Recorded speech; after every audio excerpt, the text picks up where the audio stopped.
మార్చి 31 లోపు అన్నదాతల అకౌంట్లో రైతు భరోసా డబ్బులు జమ చేస్తామని సీఎం రేవంత్ రెడ్డి ప్రకటించారు. ప్రభుత్వం ఇప్పటివరకు 3 ఎకరాలలోపు ఉన్న రైతులకు నిధులు జమ చేసింది. ఇకపై మిగతా వారికి అందజేస్తామని సీఎం వెల్లడించారు. కాగా తొలుత ఎకరం వరకు ఉన్న 17 లక్షల మందికి 557.54 కోట్లు, 2 ఎకరాల వరకు ఉన్న 13.23 లక్షల మందికి 1130.29 కోట్లు, 3 ఎకరాల వరకు ఉన్న 9.56 లక్షల మందికి 1238.98 కోట్లు ఖాతాల్లో వేశారు. ప్రజావాణిలో ఫిర్యాదు చేసేటప్పుడు భూ సమస్యలు, కోర్టుల్లో పెండింగ్లో ఉన్న వాటి వివరాలను తప్పనిసరిగా పేర్కొనాలని హైడ్రా సూచించింది. ఉద్దేశపూర్వకంగా దాచిపెట్టినట్లయితే చట్టపరమైన చర్యలు ఉంటాయని హెచ్చరించింది. వ్యక్తిగత వివాదాలు పరిష్కరించబోమని స్పష్టం చేసింది. ప్రభుత్వ భూముల అక్రమ కబ్జాలపై మాత్రమే ఫిర్యాదులు స్వీకరిస్తామని తెలిపింది. అయితే పార్కులు, రహదారులు, ప్రజా అవసరాలు ఉద్దేశించి పలు లేఅవుట్లలో కేటాయించిన స్థలాలను అక్కడి కాలనీ సంక్షేమ సంఘాల ప్రతినిధులే కబ్జా చేస్తున్నారని పలువురు హైడ్రాకు ఫిర్యాదు చేశారు. ఈ మేరకు హైడ్రా ప్రధాన కార్యాలయంలో నిర్వహించిన ప్రజావాణిలో హైడ్రా అడిషనల్ డైరెక్టర్ వైర్ పాపయ్య ఫిర్యాదులు స్వీకరించారు. మహాశివరాత్రి రోజు పూజకు ఉపయోగించే సామగ్రిని బొట్టు పెట్టుకున్న వారి దగ్గరే కొనాలని భక్తులకు ఎమ్మెల్యే రాజాసింగ్ సూచించారు. శివభక్తులు పూలు, కొబ్బరికాయ లాంటి పూజా సామగ్రిని హిందువుల దగ్గరే కొనాలి. మనం పవిత్రంగా ఉన్న అమ్మవారు సరిగ్గా ఉన్నారో లేదో చూసుకోవాలి. కొంతమంది వారం 10 రోజులు కూడా స్నానం చేయరు. మీరు ఎక్కడ కొంటారనేది మీ ఇష్టం, కానీ బాధ్యతగా చెప్తున్నా అంటూ ఒక వీడియోని రిలీజ్ చేశారు. సినీ నటి మాధవీలతపై అనంతపురం జిల్లా తాడిపత్రిలో కేసు నమోదైంది. డిసెంబర్ 31న తాడిపత్రి జేసీ పార్కులో నిర్వహించిన న్యూ ఇయర్ వేడుకలపై మాధవీలత చేసిన వ్యాఖ్యలు మహిళలను కించపరిచేలా ఉన్నాయి. ఎస్సీ కార్పొరేషన్ రాష్ట్ర డైరెక్టర్ కమలమ్మ ఫిర్యాదు చేశారు. ఈ మేరకు కేసు నమోదు చేసినట్లు తాడిపత్రి పట్టణ సీఐ సాయి ప్రసాద్ తెలిపారు. మాధవీలత వ్యాఖ్యలపై జేసీ ప్రభాకర్ రెడ్డి ఘాటుగా స్పందించి ఆపై ఆమెకు సారీ చెప్పిన విషయం కూడా తెలిసిందే. ఎస్ఎల్బీసీ టనెల్లో చిక్కుకున్న ప్రాజెక్ట్ మేనేజర్ ఫోన్ రింగ్ అయిందని మంత్రి కోమటిరెడ్డి వెంకటరెడ్డి తెలిపారు. ఘటన జరిగిన రోజు ఆయన తన భార్యకు ఫోన్ చేసి మాట్లాడినట్లు తెలిసింది. దీంతో మేము ఆయనకు ఫోన్ చేయగా మొదట రింగ్ అయి తర్వాత స్విచ్ ఆఫ్ అయింది. సైబర్ సెక్యూరిటీ సహాయంతో ఫోన్ ట్రేస్ చేస్తున్నాం అని వివరించారు. 13.5 కిలోమీటర్ల వరకు ఉన్న మట్టి బురద ఇప్పుడు 11 కిలోమీటర్ల వరకు వచ్చింది. ఈ 5 ఏళ్లలో వైసీపీకి ప్రతిపక్ష హోదా రాదు. ఇది గుర్తుపెట్టుకోవాలని డిప్యూటీ సీఎం పవన్ కళ్యాణ్ తెలిపారు. 11 సీట్లు ఉన్న వైసీపీకి ఆ హోదా ఎలా వస్తుందని ప్రశ్నించారు. జనసేన కంటే 1 సీటు ఎక్కువ వచ్చినా ప్రతిపక్ష హోదా వచ్చేదన్నారు. ఓట్ల శాతం ప్రకారం ప్రతిపక్ష హోదా కావాలంటే జగన్ జర్మనీ వెళ్లాలంటూ ఎద్దేవా చేశారు. హోదా ఇస్తారని అసెంబ్లీకి వస్తాం, లేకపోతే ప్రసంగాలను అడ్డుకుంటామన్న సరైన పద్ధతి కాదని చెప్పారు. 11 సీట్లు వచ్చినంత మాత్రం జగన్కి ప్రతిపక్ష నేత హోదా ఇవ్వరా అని చెప్పేసి వైసీపీ నేత రోజా ప్రశ్నించారు. ఇస్తే అసెంబ్లీలో ప్రశ్నిస్తారని భయమా అని ఆమె నిలదీశారు. అసెంబ్లీలో 2వ అతిపెద్ద పార్టీగా జనసేన ఉండగా వైసీపీకి ఎలా ప్రతిపక్ష హోదా ఇస్తారని పవన్ అంటున్నారు. మరి అలాంటప్పుడు పవన్ కి దమ్ముంటే డిప్యూటీ సీఎం పదవికి రాజీనామా చేయాలి, ప్రతిపక్ష నేత పదవి తీసుకుని బాబుబాయ్ పోరాడాలి అని డిమాండ్ చేశారు. రాష్ట్రంలో 3 ఎమ్మెల్సీ స్థానాలకు జరుగుతున్న ఎన్నికల ప్రచారం ఇవాళ సాయంత్రంతో ముగిసింది. అసెంబ్లీ ఎలక్షన్స్ ని తలపించేలా నెల రోజుల నుంచి జోరుగా ప్రచారం సాగింది. కాంగ్రెస్ అభ్యర్థుల తరపున సీఎం రేవంత్ రెడ్డి కూడా పాల్గొన్నారు. నల్గొండ, ఖమ్మం, వరంగల్ టీచర్ ఎమ్మెల్సీ స్థానానికి ఈ నెల 27న పోలింగ్ జరగనుంది. మహిళా ఆరోగ్యం కోసం ప్రభుత్వం కట్టుబడి ఉందని రాష్ట్ర ఆరోగ్య కుటుంబ సంక్షేమ కమిషనర్ ఆర్వి కర్జన్ ఐఏఎస్ తెలిపారు. సోమాజిగఢలో ఏర్పాటు చేసిన సమావేశానికి హాజరైన ఆయన ఫౌండేషన్ వ్యవస్థాపకురాలు డాక్టర్ విమి బీచారా, ప్రముఖ సీనియర్ నటి డాక్టర్ సాయి కామాక్షి భాస్కర్ల, రామలక్ష్మితో కలిసి yellow ribbon, 10K, 5K, 3K run T shirts, poster, medals ను ఆవిష్కరించారు. మార్చి 2న నక్లెస్ రోడ్లో రన్ నిర్వహించనున్నారు. నల్గొండ జిల్లా దామరజర్ల మండలం బొత్తలపాలెంలో 500 నకిలీ నోట్ల కట్టలు కలకలం రేపాయి. నార్కట్పల్లి అద్దంకి రోడ్డు వెంట ఉన్న ఓ పొలంలో 20 లక్షల ఫేక్ కరెన్సీ కట్టలను రైతులు గుర్తించి కొన్నింటిని తీసుకెళ్లారు. ఆ నోట్లపై చిల్డ్రన్ బ్యాంక్స్ ఆఫ్ ఇండియా అని ముద్రించి ఉంది. స్థానిక సీఐ వీరబాబు ఘటనా స్థలానికి చేరుకొని మిగతా నోట్ల కట్టలను సీజ్ చేశారు. వీటిని ముద్రించడం అదుపులోకి తీసుకున్నట్లు సమాచారం.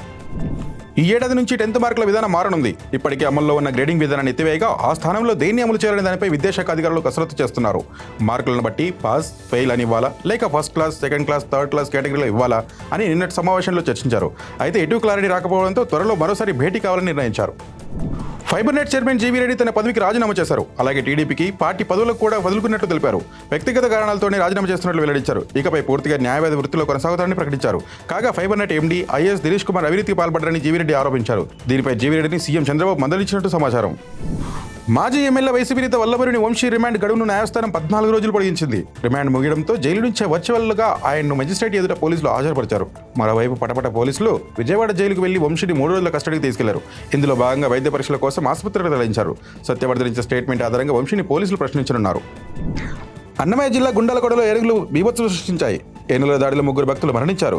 రేపు శివరాత్రి సందర్భంగా 30 మంది భక్తులు గుండాలకోట శివాలయంలో జరిగే జాగరణకు వెళ్తుండగా ఏనుగులు తొక్కి చంపాయి. ఈ ఘటనలో 3 ప్రాణాలు కోల్పోగా 2 పరిస్థితి విషమంగా ఉంది. మృతులు వైకోట వాసులుగా తెలుస్తుంది. గాయపడ్డ వారిని రైల్వే కోడూరు ఆసుపత్రికి తరలిస్తున్నారు. ఘటనలో మృతుల కుటుంబాలకు డిప్యూటీ సీఎం పవన్ కళ్యాణ్ పరిహారం ప్రకటించారు. మరణించిన వారి కుటుంబాలకు 10 లక్షల చొప్పున ఎక్స్గ్రేషియా అనౌన్స్ చేశారు. క్షతగాత్రులకు సైతం 5 లక్షలు ఇస్తామని పేర్కొన్నారు. పోలీసు వాహనం బోల్తపడిన ఘటన పటాన్చెరు పరిధిలో జరిగింది. స్థానికులు తెలిపిన వివరాల ప్రకారం పటాన్చెరు ఓఆర్ఆర్ ఎగ్జిట్ 3 వద్ద పోలీసు వాహనం బోల్తపడింది. దీంతో పోలీసు వాహనంలో ఉన్న 4 సిబ్బందికి కోహ్లీకి తీవ్ర గాయాలయ్యాయి. క్షతగాత్రులను ఆసుపత్రికి తరలించారు. కోల్కతా ఒడిశాలోని భువనేశ్వర్ సమీపంలో బంగాళాఖాతంలో భూకంపం వచ్చింది. రిక్టర్ స్కేల్పై 5.1 భూకంప తీవ్రత నమోదైంది. కోల్కతాతో పాటు పశ్చిమ బెంగాల్, ఒడిశాలోని పలు ప్రాంతాల్లో భూమి కంపించింది. దీంతో ఆయా ప్రాంతాల ప్రజలు భయాందోళనకు గురయ్యారు. భూకంపం వల్ల ఎలాంటి ప్రాణ ఆస్తి నష్టం జరగలేదు. ఒడిశాకు 175 కిలోమీటర్ల దూరంలో భూకంప కేంద్రాన్ని గుర్తించగా దీని ప్రభావం బంగ్లాదేశ్లోనే కనిపించింది. గ్లోబల్ లైఫ్ సైన్సెస్ హబ్గా హైదరాబాద్ మారిందని సీఎం రేవంత్ రెడ్డి అన్నారు. బయో ఏషియా సదస్సులో ఆయన మాట్లాడుతూ హైదరాబాద్లో ఫ్యూచర్ సిటీ, ఏఐ సిటీ రాబోతున్నాయని చెప్పారు. నగరానికి సరికొత్త ఆవిష్కరణల కేంద్రంగా మారుస్తామన్నారు. రాష్ట్రాన్ని $1 ట్రిలియన్ ఎకానమీగా మార్చడమే తమ ప్రభుత్వ లక్ష్యమని తెలిపారు. 140 ఏళ్ల తర్వాత వచ్చిన మహాకుంభమేళ రేపటితో ముగియనుంది. మహాశివరాత్రి పర్వదినం సందర్భంగా రేపు ముగింపు కార్యక్రమాలు జరగనున్నాయి. ఇప్పటివరకు త్రివేణి సంగమంలో 60 కోట్ల మందికి పైగా పుణ్యస్నానం ఆచరించారు. అంటే దేశ జనాభాలో ప్రతి 5 సుమారు 3 మహాకుంభమేళలో భాగమయ్యారు. పీఎం మోదీ సహా రాజకీయ, సినీ, క్రీడా తదితర రంగాలకు చెందిన ప్రముఖులు, అన్ని రాష్ట్రాలతో పాటు విదేశాలకు చెందిన భక్తులు తరలివచ్చారు. యూపీలో హిజాబ్ కలకలం రేపింది.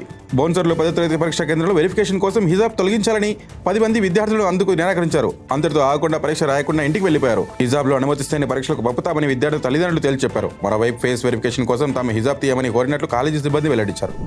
వ్లాదిమిర్ పుతిన్ నియంతగా భావించట్లేదని ట్రంప్ అన్నారు. సరిగ్గా ప్రయత్నిస్తే రష్యా ఉక్రెయిన్ యుద్ధం త్వరలోనే ముగుస్తుందన్నారు. వైట్ హౌస్ లో ఫ్రాన్స్ అధ్యక్షుడు ఇమాన్యుయల్ మెక్రాన్ తో భేటీ సందర్భంగా ట్రంప్ ఈ వ్యాఖ్యలు చేశారు. శాంతి ఒప్పందం అనేది ఉక్రెయిన్ కు నష్టం చేసేలా ఉండకూడదని మెక్రాన్ తెలిపారు. గత వారం జెలెన్స్కీ పుతిన్ నియంత అని విమర్శించిన సంగతి తెలిసిందే. పాకిస్తాన్ మ్యాచ్ లో సెంచరీతో చెలరేగిన విరాట్ కోహ్లీపై ఆసీస్ మాజీ ప్లేయర్ ప్యాంటింగ్ పొగడ్తల వర్షం కురిపించారు. వన్డే ఫార్మాట్ లో విరాట్ కన్నా ఉత్తమ బ్యాటర్ని తాను చూడలేదన్నారు. ఆయనలో పరుగుల దాహం ఉన్నంత వరకు ఫిట్ గానే ఉంటారన్నారు. వన్డేల్లో సచిన్ అత్యధిక పరుగుల రికార్డును బ్రేక్ చేస్తారని అభిప్రాయపడ్డారు. పాక్తో జరిగిన మ్యాచ్ లో కోహ్లీ 51వ ఓడిఐ సెంచరీ చేసిన సంగతి తెలిసిందే. లేటెస్ట్ న్యూస్ తెలుగు మరియు ఇంగ్లీష్ అప్డేట్స్ కోసం ఇప్పుడే క్యూన్యూస్ అఫీషియల్ యాప్ ని ప్లే స్టోర్ నుండి డౌన్లోడ్ చేసుకోండి. సరికొత్త సమాచారాల కోసం క్యూన్యూస్ వెబ్సైట్ ని ఫాలో అవ్వండి. ఛానల్లో ప్రాంతీయ, జాతీయ, అంతర్జాతీయ వార్తలు వీక్షించండి.